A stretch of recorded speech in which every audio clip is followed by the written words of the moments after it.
Hi everyone, very good afternoon and welcome back to CrackGradeB.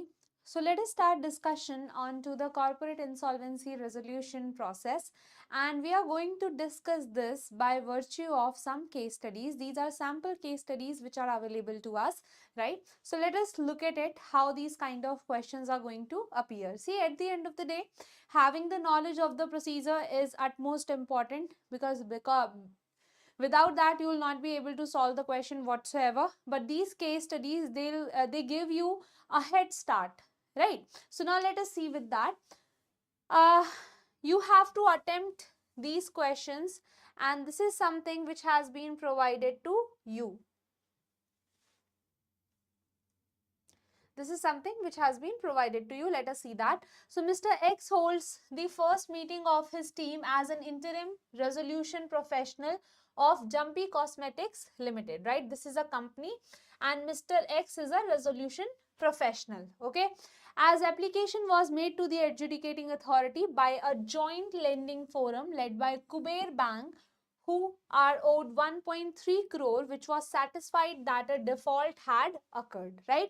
So such kind of defaults have happened, that has already established. Now Richie, just a second please, just a second.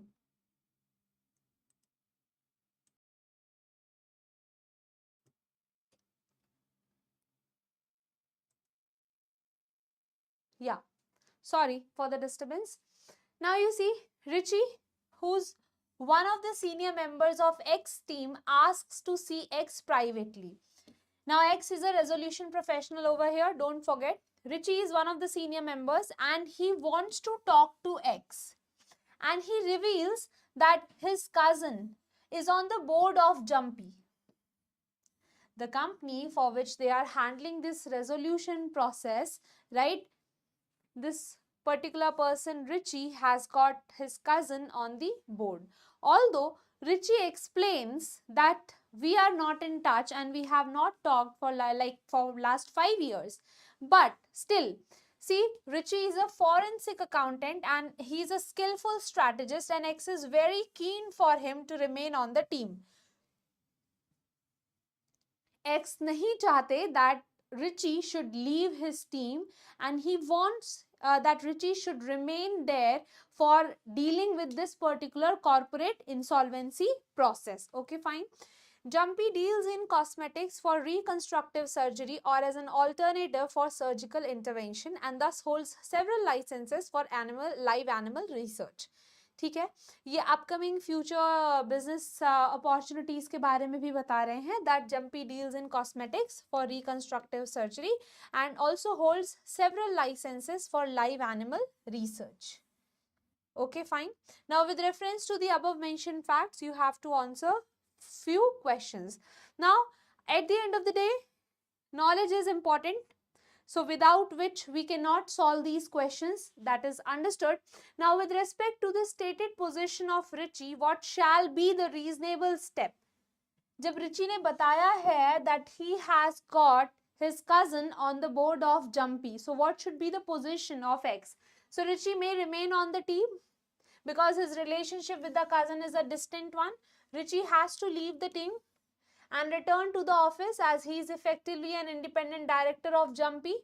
Richie may remain on the team as he is a junior member without any significant influence, and Richie must leave the team and return to the office as the code of conduct places high value on independence and impartiality. See, both these options say that the Richie has to leave the team because he has got relations with a person who is director onto the Jumpy Limited, right? The company for which they are handling the case. But the reasons allocated, you can see the reason over here. He is effectively an independent director. ऐसा तो किसी ने कहा ही नहीं कि आप independent director बन जाओगे. Yes, you are having a relationship, and as per the code of conduct, you should leave. So that is the correct option, option number D. Next, with respect to the circular issued by IBBI on January 16th, acquiring certain disclosures to be made by the insolvency professional in a resolution process for transparency, by when must the disclosure be made related to the relationship between Richie and his cousins. So if there is any item that is impacting your independence, अगर ऐसा कोई भी item है जो आपकी independence को impact कर रहा है, you need to disclose it. आपको वो disclose करना पड़ेगा, and it is said that within 3 days of your appointment as interim resolution professional, when Mr. X was appointed as in resolution professional, within 3 days, they need to tell about the relationship with the Richie has with his cousin, right? And how it is impacting his independence. Next is, who shall be held responsible for the loss suffered by Jumpy after the commencement of CAIIB on account of non-compliance? See, who shall be held responsible for the loss suffered by Jumpy after commencement of corporate insolvency resolution process? Why such loss has occurred? Because non-compliance with the law due to a license for cosmetic products for animal testing not being renewed on time. देखिए, once corporate insolvency procedure starts, all the powers gets shifted to resolution professional. ठीक है, सारी जो board of directors से all the powers are taken away and that is given to the resolution professional. हम उसको किसको दे देते हैं? Resolution professional को. So now if there was a license that has not been renewed on time, एक license था जिसको आपने timely renew नहीं कराया, तो कौन responsible होगा? The insolvency professional will be responsible and any loss will not form part of insolvency resolution process cost. See, directors responsible नहीं होंगे, company responsible नहीं होगी, senior employees personnel responsible नहीं होंगे, because once the process has started, all the power has been shifted to resolution professional, so he is going to be responsible. Now, after the commencement of CAIIB, Mr. X shall ensure publishing of Form G for invitation of expression of interest. Now, this question suggests you that why we will be using Form G. Who is going to ensure publication of Form G? These are few informations that you need to understand. अब Form G देखो, within 75 days of the commencement of resolution process, and you have to invite entities for their expression of interest. See, how we'll be able to resolve anything? When there will be investors who are ready to invest, who are interested. For example, the sale of Air India. Okay? The government was trying so hard to get some investors on board so that they can restructure and turn around Air India, right? And they can secure an exit from the Air India. So such kind of thing needs to be, Form G has to be issued for that. Now, Mr. X shall appoint registered valuers by. So, the maximum time limit within which they have to appoint is within 47 days of the commencement of the process. Registered valuers आपको appoint करने पड़ेंगे. Mr. X, before accepting the assignment as IRP, that is Interim Resolution Professional, would have submitted Form 2. Now, what does Form 2 deals with? So, it deals with written communication to initiate corporate resolution process. Right? So, this is a written communication that yes, we are starting with this particular process. Remember the form, who needs to submit the form and what is the purpose of form. Next is assuming Mr. X was in employment at the time of considering the offer of assignment. Was in employment at the time of considering offer of assignment, you have to choose the correct answer. Mr. X can submit Form 2 only if he holds a valid authorization. Mr. X can submit and take authorization for assignment before actual date of appointment. Requirement of holding an authorization does not arise. And requirement of holding an authorization for appointment would arise if his name were proposed by an operational creditor. No. Right? So, Mr. X can submit form 2 if he has got valid authorization that this particular thing has been assigned to him. Now, there is no such case of name being proposed by financial and operational creditor. There is no need of it. Two registered valuers appointed by Mr. X have provided estimates of fair value and liquidation value. Okay. Two registered valuers who has been appointed by Mr. X has provided the estimates of fair value and liquidation value. In which of the following situation should Mr. X appoint a third valuer? See, only if he is of the opinion that two estimates are significantly different. देखो जब हम दो registered valuers appoint कर रहे हैं, they need to tell us that what is the fair value of any asset. For example, if I will try to sell this pen in the market, this is going to fetch me 100 rupees. मान लेते हैं, that is fair value of this pen. But suppose if my company is severely into losses and I want to make a distress sale, ठीक है, मुझे भी बेचना ही बेचना है. So in that case, I am going to fetch lower than the fair value. तब तो मुझे fair value से कम मिलेगा. So that is why that would be called as the liquidation value. उसको क्या बोला जाएगा? Liquidation value कहा जाएगा. And if you have appointed two registered valuers and they are giving you the estimates which are poles apart, right? So you would like to take a third opinion. आप एक तीसरा opinion लेना चाहोगे. So only in that case you have to appoint. Now this is see why the other options are significant. If the valuers disagree with each other, doesn't matter. आप एक दूसरे के काम से disagree करो, मुझे कोई फर्क नहीं पड़ता. It only matters to me if I am disagreeing with your work. Okay? Only if the committee of creditors by a majority recommends such appointment, no. All these cases are wrong. Now, Mr. X has received a suggestion from one of the creditors that liquidation value should be included in information memorandum to fetch higher resolution value. Now choose the correct answer. Liquidation value should be mandatorily included in information memorandum. Only if liquidation value due to operational creditors can be included. Liquidation value may be included. Liquidation value need not be incorporated in the information memorandum.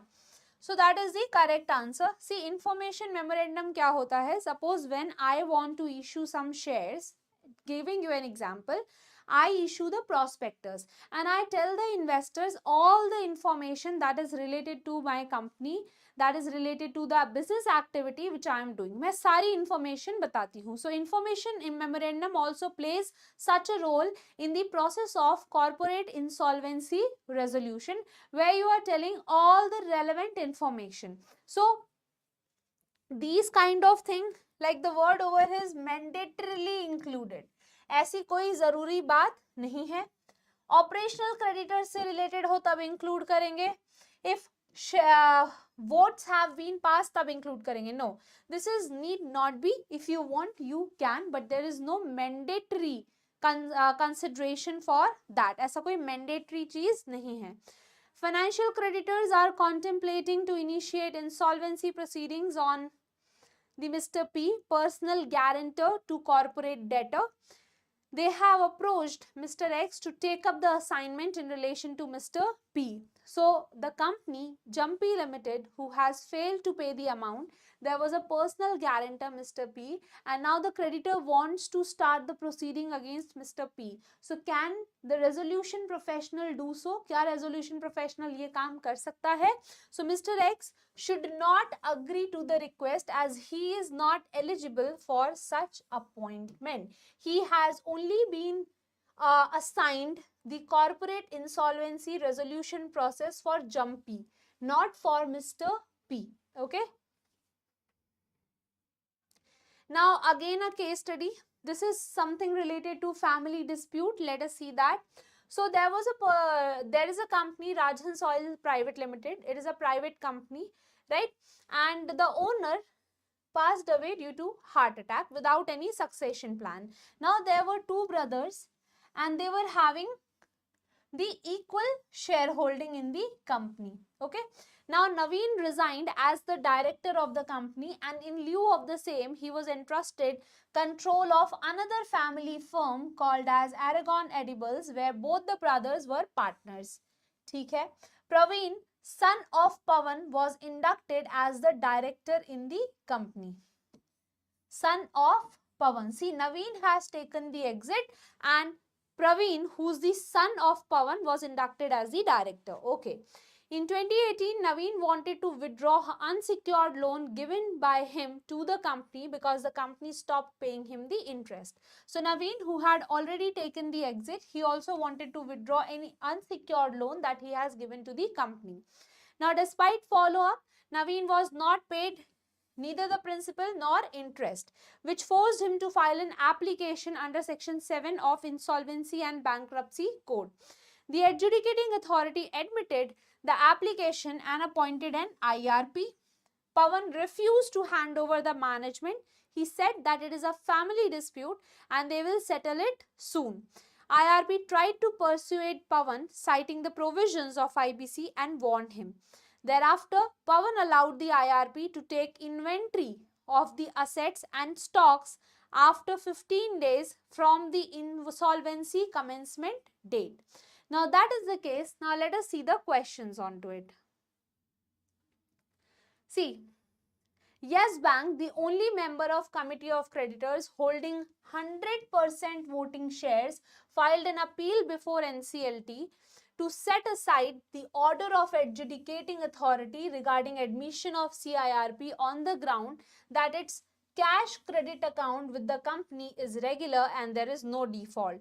Will the application of Yes Bank survive? ठीक है, तो अब यहाँ पे क्या हो रहा है, यस बैंक ने कहा कि no we have provided a CC limit and that account is doing okay, so you should not go ahead with CAIIB, you should not carry on with this insolvency proceedings. So now see, yes, there is no default for financial creditor. No, a default has occurred under Section 7 of the code and another creditor does not have right to intervene. Yes, as the account of Yes Bank is likely to become NPA. Yes, the application of CAIIB was filed by a related party financial creditor. So correct reasoning is this: Yes Bank cannot intervene because the rights of creditors are independent from each other, and you cannot come and say no, this does not impact me, so you cannot go forward with that. That is the incorrect reasoning. So Yes Bank's appeal is not going to stand. Next is insolvency resolution professional, while taking over the control of assets, was informed that income tax department has attached the raw material go down due to default in payment of tax dues. Now, what should be the most appropriate course of action? So now, out of all the actions, they should request the income tax department to file its claim, withdraw the attachment, and if the department refuses the request or delays it, it should file an application before adjudicating authority, because Pawan has given the rights over the stocks and inventory to the insolvency professional, right? So yes, you can coordinate with the income tax department on that.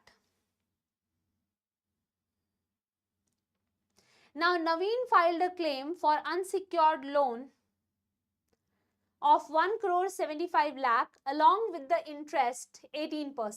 IRP reviewed the accounts and found that there is no agreement to that effect on interest rate. Neither there is any resolution of the board in this regard. Matlab, resolution professional have found out that there was no contract that the company is going to pay 18% rate of interest to Naveen. ऐसा कोई contract नहीं था. So IRP has admitted the claim only for principal. Now, is he right in his decision? So, see, IRP was right in admitting only the principal in absence of any evidence, because only one party is saying that I have to get 18%. That is not justified. वो justified नहीं है until and unless there is a valid contract between both the parties. जब तक ये एक valid contract ना हो, तब तक insolvency resolution professional cannot go ahead just on the basis of what one party is saying. Okay. Now, next is Yes Bank charge interest at the rate 9% on cash credit limit as per terms of sanctions even after the insolvency commencement date, and justified it on the ground that if interest is not charged, the account has to be classified as NPA. Is the bank's claim legally justified? Hear me out. Yes Bank ने charge किया इतना interest. Now, as per the terms of sanction, even after the insolvency commencement date, and justified it on the ground that if interest is not charged, it has to be classified as NPA. See, interest cannot be charged after insolvency commencement date because all the interest charges stops at that date, because after that we try to resolve it. हम चाहते हैं कि जिसको जितना पैसा देना है वो हम दे सकें. So bank must file the claim as on insolvency commencement date, right? On that date, till that date, whatever is due to you, you can file that, not beyond it. उसके बाद नहीं. Next is on review of the bank accounts. Resolution professional observed that 16 months before the insolvency commencement date, a payment of 1 crore has been made to a creditor, Argon Edibles, which Pawan is a partner. Does it amount to preferential transaction under the code? Yes, it does. It is given to a related party during the period of 2 years preceding the insolvency. So that means we try to find out that were there any symptoms of insolvency and have you done any kind of transaction in those 2 years preceding the insolvency commencement date. If you did a transaction with a related party, this is going to be treated as a preferential transaction. Next, IRP sent an email to the advocate of the debtor who was handling the matter on behalf of promoters to provide IRP all the documents in his possession within 7 days. Was IRP justified in his action? ठीक है, तो यहाँ पे see, no advocate are not covered. All professionals under obligation. IRP is an officer and he can ask records from anyone. No advocate is an officer of the court. See, you are authorized to take all the information from the company. वहां से आप सब कुछ ले सकते हो, branches से आप सब कुछ ले सकते हो, but advocates are not covered, right? So you can ask कि please provide me this information, but there is no obligation on advocates. In the first meeting of Committee of Creditor, Yes Bank asked for reimbursement of the legal expenses incurred by it on filing application. Now, Committee of Creditors approved the same and was reimbursed by the IRP. Whether reimbursement was in compliance. See, Yes Bank asked for reimbursement of legal expenses which has been incurred by it on filing application before NCLAT for setting aside the order. The first question, remember the first question which the Yes Bank filed the case with. Now, Committee of Creditors have approved the same. That case was obviously dismissed because that was not a valid case, right?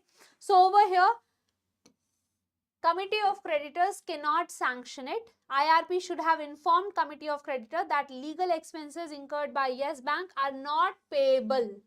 Okay, because this is not insolvency resolution process cost, right? And see, Committee of Creditor is not, what you can say, having the appropriate authority to approve such kind of expenses. Now, one of the operational creditors have filed a claim of 2 crores, claiming that he could not file it due to COVID lockdown. Now, professional refused to admit the claim on account of delay beyond 90 days. What is the option available to the operational creditor? See, आप NCLT जा सकते हैं. Okay? Appeal तो आप बाद में करेंगे, but you have this particular option out of these. Next is, see, out of the available option, you have got no right, Supreme Court extended time limit, file application before NCLT, but actually first NCLT, then NCLAT. So this option is correct. Next is IRP sent the notice of COC meeting to Pawan but not to Naveen.